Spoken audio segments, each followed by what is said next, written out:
हरे Krishna everyone. आज एक most powerful श्लोक बोलने को जा रहा हूँ। श्लोक इस तरफ से है, द्वितीय चैप्टर सांख्ययोग का 59 नंबर श्लोका। मैं पहले देख लेता हूँ। श्रीमद् भगवद गीता যথাযথ কৃষ্ণ কৃপা শ্রীমূর্তিশীল অভয় চরণাবিন্দ ভক্তি বেদান্ত স্বামী প্রভুপাদ প্রতিষ্ঠাতা আচার্য আন্তর্জাতিক কৃষ্ণ ভাবনামৃত সংঘ ইসকন। ওং নমো ভগবতে বাসুদেবায়।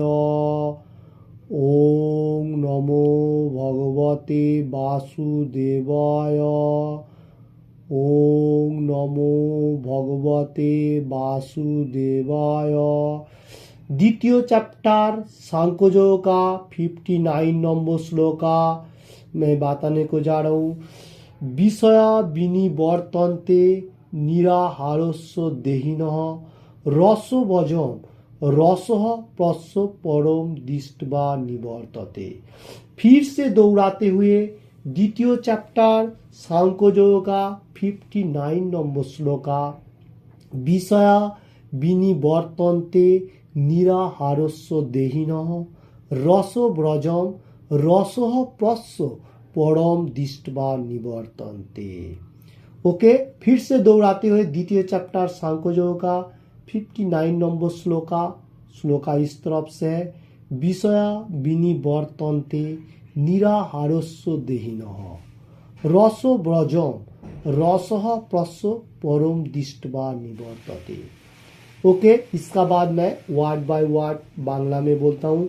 विषय इंद्रिय सुख भोगेर विषय समूह विनिवर्तन्ते निवृत्त करते निराहारस्य नेतिवाचक उपाये देहिनः देहीर रस बर्जम विषयेर स्वाद बर्जन करे रसः इंद्रिय सुख भोग ओपि যদিও অশ্ব তার পরম उत्कृष्ट वस्तु दृष्टवा दर्शन करे निवर्तते निवृत्त हन।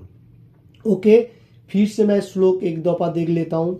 विषया विनिवर्तन्ते निराहारस्य देहिनः रसो व्रजम रसः प्रस्य परम दृष्ट्वा निवर्तते। उसके इसका बांग्ला अनुवाद मैं पहले देख लेता हूँ। देहधारी जीव इंद्रिय सुखभोग থেকে নিবৃত্ত হতে পারে, কিন্তু তবু ইন্দ্রিয় সুখভোগের আসক্তি থেকে যায়। কিন্তু উচ্চতর স্বাদ আস্বাদন করার ফলে সেই বিষয় তৃষ্ণা থেকে চিরতরে নিবৃত্ত হওয়া যায়। ओके, इसका हिंदी अनुवाद मैं देख लेता हूँ। देहीधारी जीव जो है वो कैसा है? इंद्रियों सुख भोग, इंद्रियों का जितना सारी सुख है वो अगर कंट्रोल कर सकते हैं।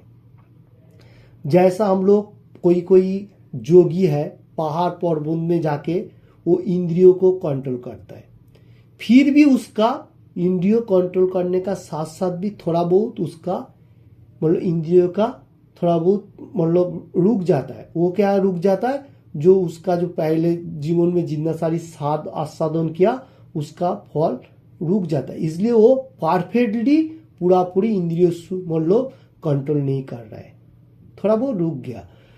तो जो लोग उच्च स्वाद उच्च हाई स्टेज जो होगा, जैसा हम लोगों को हाई स्टेज बोलेगा तो श्री चैतन्य महाप्रभु जैसा बताया जो 4 नियम पालन करके एनी टाइम हरे कृष्ण महामंत्र का जप कर रहे हैं, तो वो जो हाई स्टेज है उसमें अगर कोई आदमी चला जाएगा तो वो चिरोतर में उसका जितना तारी इंद्रिय तृप्ति है सब निवृत्ति हो जाएगा, मतलब पूरी खत्म हो जाएगा। जैसा हाई स्टेज के बारे में मैं बताने को जा रहा हूँ। शिला प्रभुपाद जी जखन अमेरिका में गया था तो उसमें क्या था, सब आदमी लोग मतलब मच्छी मटन मतलब मीट ईटिंग एवरीथिंग और ड्रिंक वगैरह करता था। तो वो लोगों को मतलब वो लोगों को स्वाद आस्वादन हुआ था। वो लोगों को मालूम था जो यही स्वाद सबसे परफेक्ट है, इसके आगे और कुछ नहीं है। और हम लोगों को प्रभुपाद जी वो लोगों को क्या दिखाया, जो इससे भी आगे कोई टेस्ट है जो दूसरा चीज में है, कौन सा चीज में है? भगवान का नाम, भगवान का गुणगान। ये करने से सबसे हाई स्टेज है, वही सबसे पावरफुल टेस्ट भी है। यही बात प्रभुपाद जी ने वो लोगों को समझाया। तो वो लोगों को समझने के साथ साथ अभी हर वर्ल्ड में देखो उसका टेस्ट ही चल रहा है, उसका बातें ही चल रहा है, क्योंकि उससे आगे कोई उच्चतर मार्ग नहीं है। तो यही इसमें श्लोक में मतलब कृष्ण भगवान ने बताया जो हाई स्टेज टेस्ट कौन सा है। ओके, इसका बाद मैं श्लोक फिर से एक दफा देख लेता हूं। तो श्लोक इस तरफ से है, विषया विनिवर्तन्ते निराहारस्य देहिनः रसो वजम रसः प्रसो परम दृष्ट्वा निवर्तन्ते। परम दृष्ट्वा निवर्तन्ते इसका मालूम है इसका आगे और कोई टेस्ट नहीं है। ओके, इसका बाद मैं बांग्ला में देखता हूँ तात्पर्य में प्रभुपाद जी क्या बता रहे। অপ্রাকৃত স্তরে অধিষ্ঠিত না হলে ইন্দ্রিয় সুখভোগ পরিত্যাগ করা সম্ভব নয়।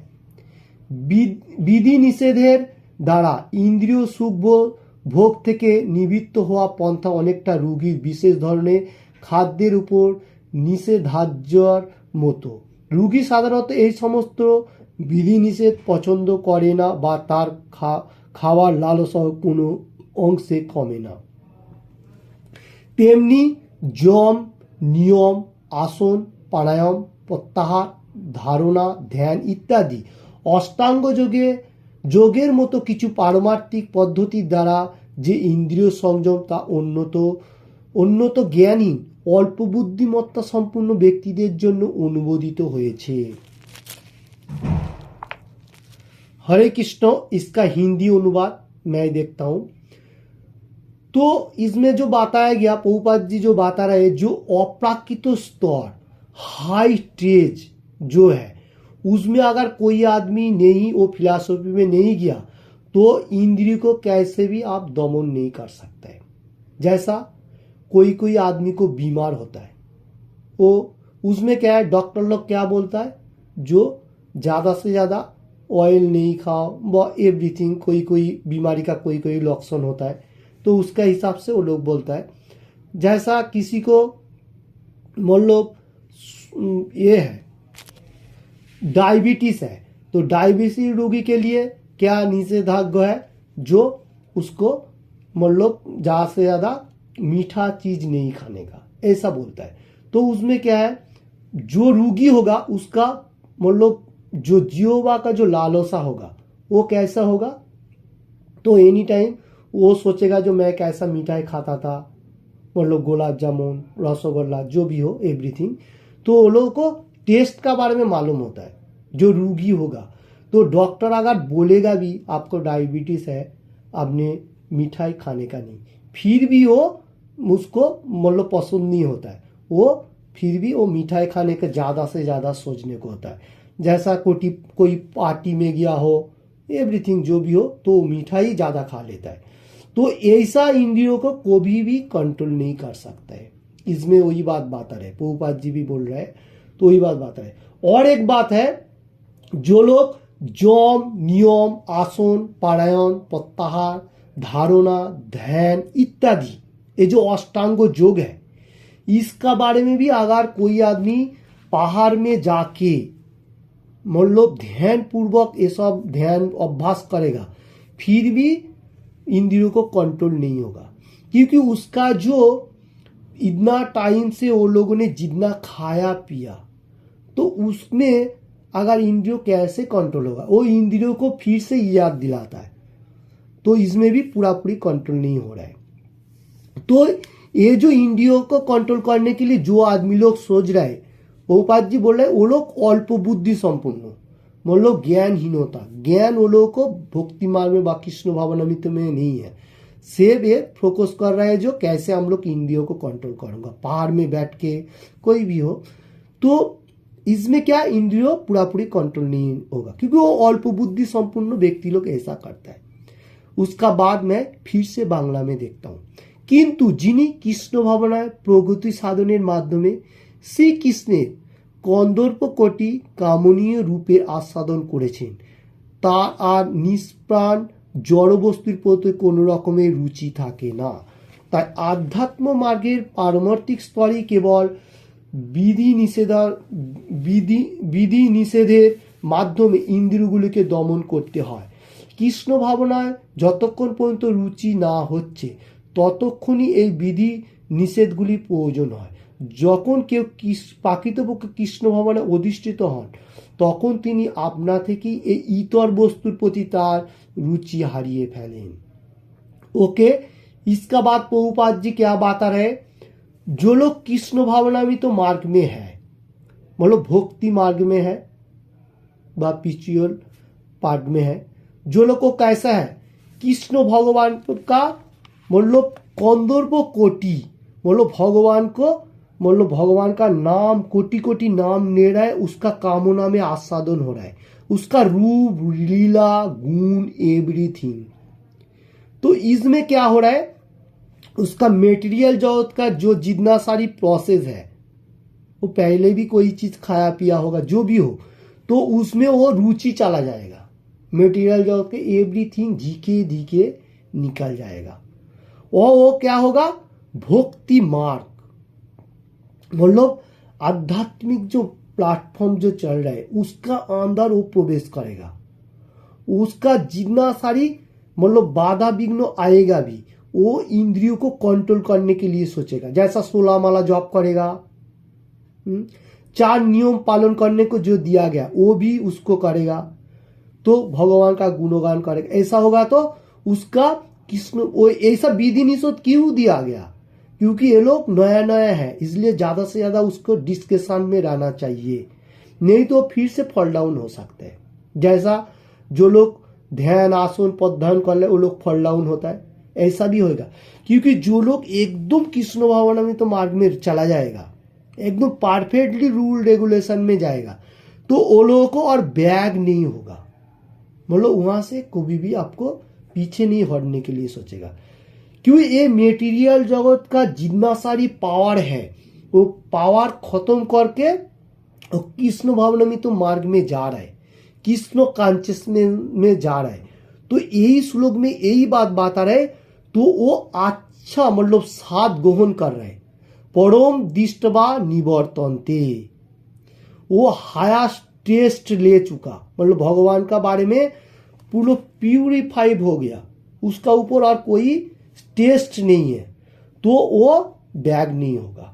और ये जो मेटीरियल जगत का जो ये चीज है इसको ईतोर मतलब समथिंग सोच के छोड़ देगा और वो भगवान के लिए ज्यादा से ज्यादा सोचेगा। यही ये श्लोक का महत्व है, बहुत इंपॉर्टेंट महत्व है। तो ये श्लोक हम लोगों को मेमोरिएशन होना चाहिए, मेमोरी होना चाहिए और कंठस्थ होना चाहिए। ओके, तो हम लोग को ये श्लोक याद रखना चाहिए। हम लोग को टेस्ट कौन सा होना चाहिए, हाईएस्ट टेस्ट, जैसे श्री चैतन्य महाप्रभु ने भी बताया और प्रभुपाद जी ने भी हर जगह में बताया, जो भगवान का बारे में कैसा हम लोग टेस्ट आस्वादन होना चाहिए। टेस्ट जो होगा तो हाईएस्ट टेस्ट जैसा अमेरिका में बताया था वैसा ही होना चाहिए। तो हम लोग को यही मतलब चिरतरे निवृत्त होगा, मतलब हम लोग यही होगा तो कृष्ण भगवान का धाम प्राप्त होगा, गोलोक वृंदावन जो है। तो यही इसमें इस श्लोक में बताया। तो किसी को भी ये बातों में